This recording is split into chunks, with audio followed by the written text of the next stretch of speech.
Welcome to Impact Wrestling, a very Good episode of Impact. I said that. You think I was going to say something like, oh, these guys did a terrible show. No.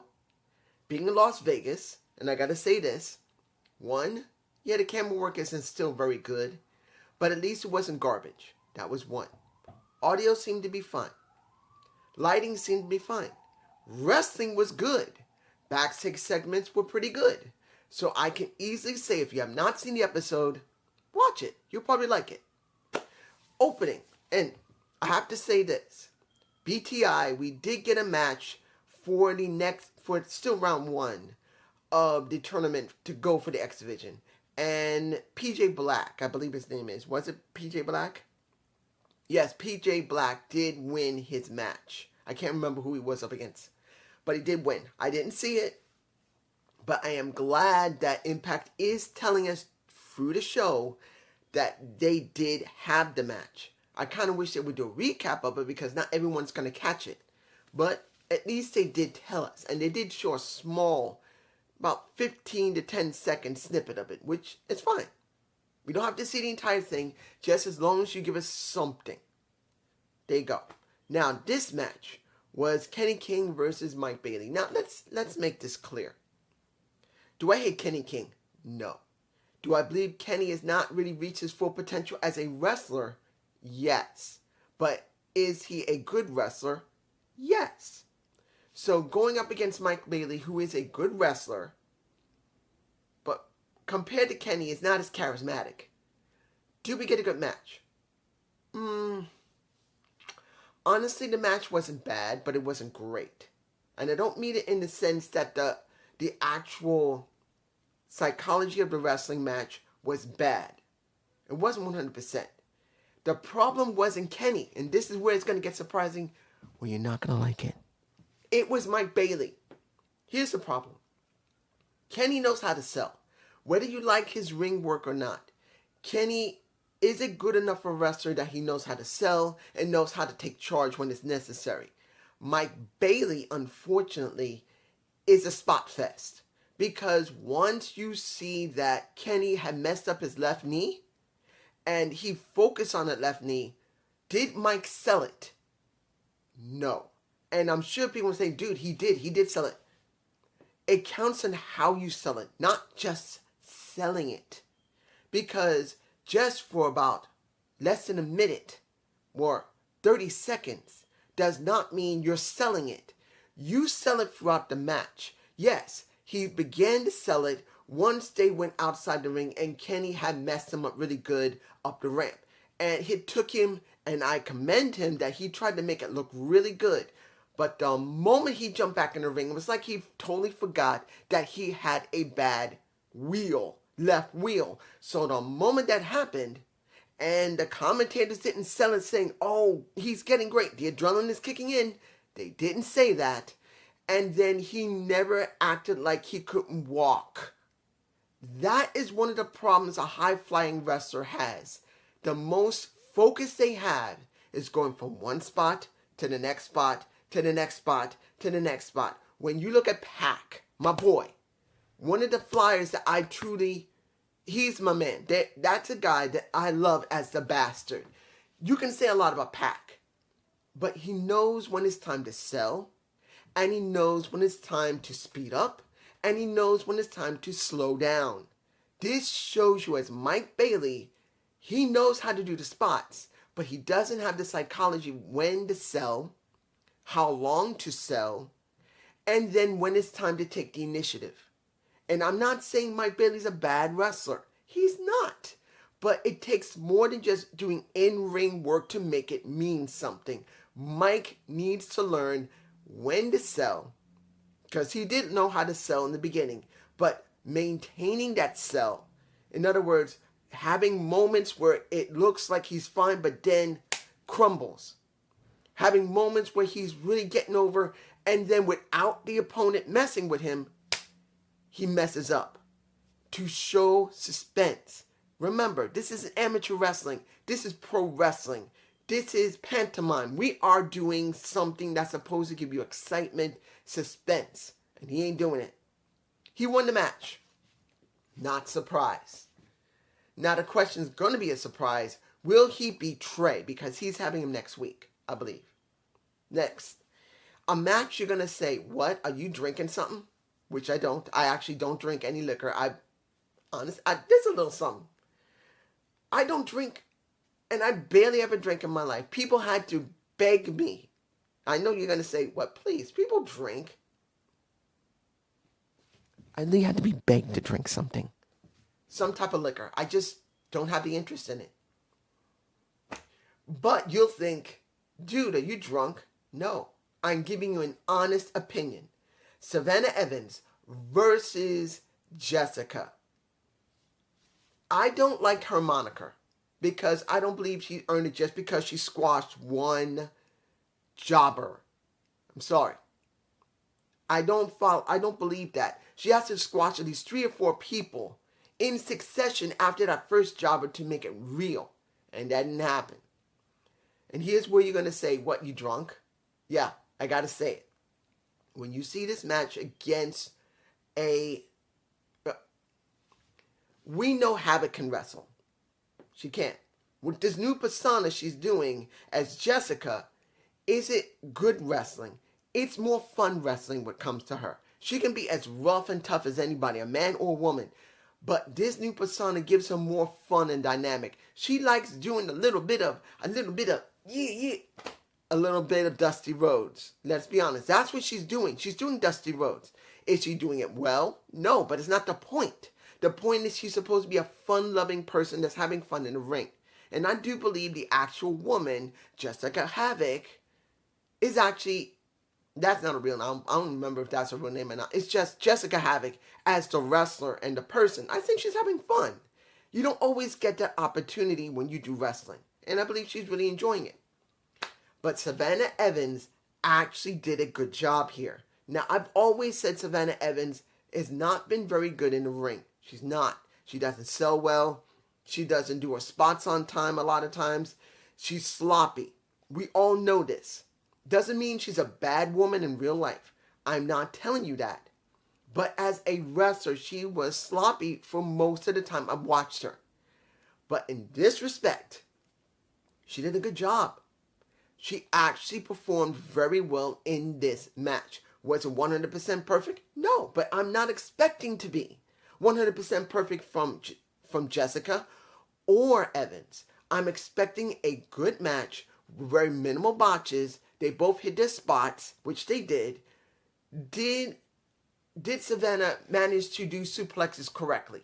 She did, but she didn't have the full muscle. Look, I'm not saying she's muscled out. She's a big woman, but it doesn't mean she's a very strong big woman. She isn't a Jordan Grace. But I can say that she did manage to muscle over a Jessica a few times, even though it was obvious she could barely do it. Of course she lost. She was going to lose. There's no, wait, I forgot. I take that back. Because I'm getting this mixed up with Bayley. Sorry, because I was just thinking of Bayley. Jessica did lose. Savannah Evans did win. It did happen due to the fact of outside interference, because once you saw Tasha trying to interfere, then you saw her lay out a little bit of Taya, then you saw a little Rosemary get into business. That is when Jessica was distracted, and that's why she lost. Take that back. My apologies. I was thinking about Mike Bailey because I'm really concerned. Guys, the reason I'm bringing this up is my concern because of how Trey has been booked so long. I am worried they're going to keep pushing this boy when they should be pushing other people. That's the reason why I thought that Savannah Evans lost. I'm sorry. Now, let's move on to the next thing I want to talk about. Let's get this over. The cinematic, well, sort of cinematic, of PCO and Eddie Edwards, which was kind of like an afterthought.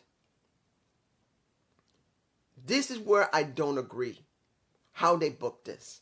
Not because it didn't need to happen, it did. But how they booked it was sloppy. Look, let's be honest here. We knew that something was going to happen with PCO dealing with Eddie. We knew it was going to happen. It's going to come. But right now, you got Eddie in the middle of the desert because they were in Las Vegas. And he is trying to take out PCO in the dead of night where there was barely any light. They were trying to do the cinematic of having it really grainy. If you've ever seen Battle for Los Angeles, if anyone's ever seen it, it's a very old movie from 2011. They try to make squad, see it like this. They have aliens dealing with humans in squad-based situations. They made it very grainy. They made it very, very singular. Like, you got the person right there, and you see exactly from the perspective of that person there or persons. That is how they made it. And people have been following that suit for quite a long time. WWE's done it. Impact has done it. No problem. But here's the problem where Impact did it. 1, it was way too short. 2, it was way too dark. 3, shouldn't this been saved easily for Overdrive? Wouldn't it have been better to do this on Overdrive?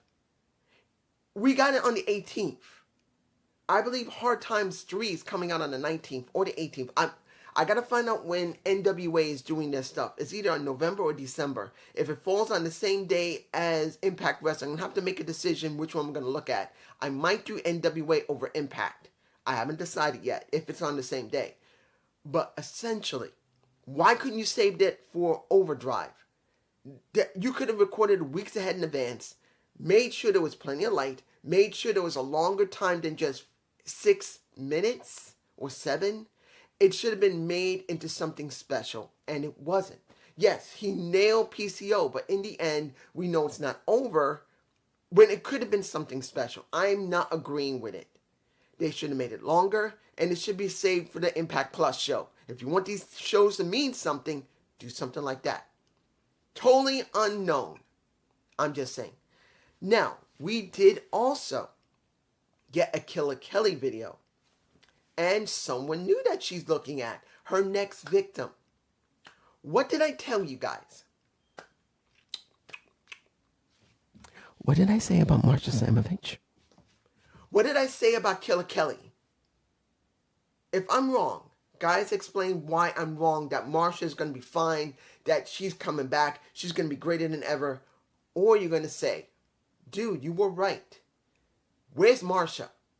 Why now, all of a sudden, we get a Killer Kelly video? She's going to come back, and now there's a possibility she's dealing with another woman, another knockout, which is great. If this is a new knockout, or at least a knockout that's been scheduled to stay for a while for a couple of tapings, that's good, because Killer Kelly's dealing with fresh meat. She's not just dealing with the same old women on the roster. It's someone either brand new that's coming to the roster, or it's someone from outside, fresh meat they're going to set up so she can destroy her, but make it mean something. Tell me I'm wrong about Killer Kelly. Tell me I'm wrong about Marsha. If I'm wrong about Marsha, I'm happy. Because I was never happy the way they booked her. Never. It wasn't because I hated her. It was the booking. I'm just saying. Let's move on. We get, let's see here. What else? Vex with, how can I say this when it comes to Gazelle Shaw breaking up with Perazzo and Chelsea? Doesn't mean anything. Not really. The only thing that meant anything was when we saw Jordan Grace go into her office. Well, basically her dressing room was more like an office because you see more paper in there like an office than you actually see a locker room. And you get to see one of the guys. I can't remember the guy from Las Vegas. I know who he is, but I forgot his name. He's who he is. We already know. I think he's bisexual or gay. I don't really care. If he's on the main roster, I wish they would show him more, but he works out of Las Vegas. So they had him come in, working with Gazelle Shaw, saying that that's her press secretary, I think. But still, I wish he would work for Impact. It would be nice to have another guy there. It doesn't matter to me what he is. I don't care. Gay, bisexual. Just book him and write him correctly, and I'll be happy. But you get my point. He gets laid out by a Jordan Grace because Gazelle Shaw wants her. I'll tell you this, I'm alright with that. And that's more important what's going on with Vex and Chelsea Green going up against well, we know what's going to happen. She's going up against Mickie James. The question is going to be, will it mean something? And how fast will Mickie James destroy her? All right. Now, the first of the first time matches, two of them. The first one, Eric Young versus Sami Callihan. Now, I'm in this. Why? Look, these two are more alike. They are different. Wouldn't you rather see Eric Young join Ohio versus Everything, if he went back to that? Or would you like to see Sami Callihan join Violence by Design? It doesn't matter. Both of them are very much alike. They could be partners. Hell, they could be tag partners, as far as I'm concerned. And they would work great. I want to see Eric Young work with Sami Callihan because they're both just as sadistic. And now you put them up against one another. A sadistic good guy versus sadistic bad guy. It wasn't the match that was the problem. It was the fact they shouldn't be up against one another. That's just me, unless it meant something. I wanted to see them both on the same side, not different. Now the match was fine. But in the end, you got the entire team of Violence by Design come out, whoop the ass of a Sami, and then two members come forward, and next to Eric Young cutting open the scalp of a Sami Callihan. Hopefully he doesn't do that too much in his life, because he'll end up like some guys, like Ric Flair, that he has nothing but scrapes and stuff right here that's just ripped skin. Hopefully he doesn't do that. But seeing that happen, I'm not surprised. But seeing Alan Angel and Connor of the Ascension, which is, what is the guy's name? Khan, known as Connor, from the Ascension that was in WWE NXT. We got them now. Now, what does that mean? That means Violence by Design just got two new members. That means they are trying to rebuild Violence by Design, which they need to, because they need a faction there that's interesting now that there's no more Honor No More. They got to do something. Second first time match, Ace Austin versus Moose. I'm actually surprised Ace Austin has never faced Moose. Maybe in tags, but never one-on-one. And I'm going like, really? They've never faced each other? When I see this match compared to the other matches that was there, this was the best match of the night, guys. For me personally, it wasn't Sami and Eric Young. It was Moose and Ace Austin. You got a very big guy, Moose, who's very agile. Then you got a small guy in Ace Austin who's even more agile, but is physical enough to make it look good, because they got small guys who are agile that just don't have the strength to really hurt somebody. But with Ace, you can actually believe that he's got big ass legs. He's got a lot of muscle on him. So for him, even though he's a small in stature, he's extremely agile and he's muscled out. So it's believable. Then you got Moose, who is a big ass guy. You don't think he could be that agile, but he is agile. So you got this match with two guys, one very muscled and cock diesel.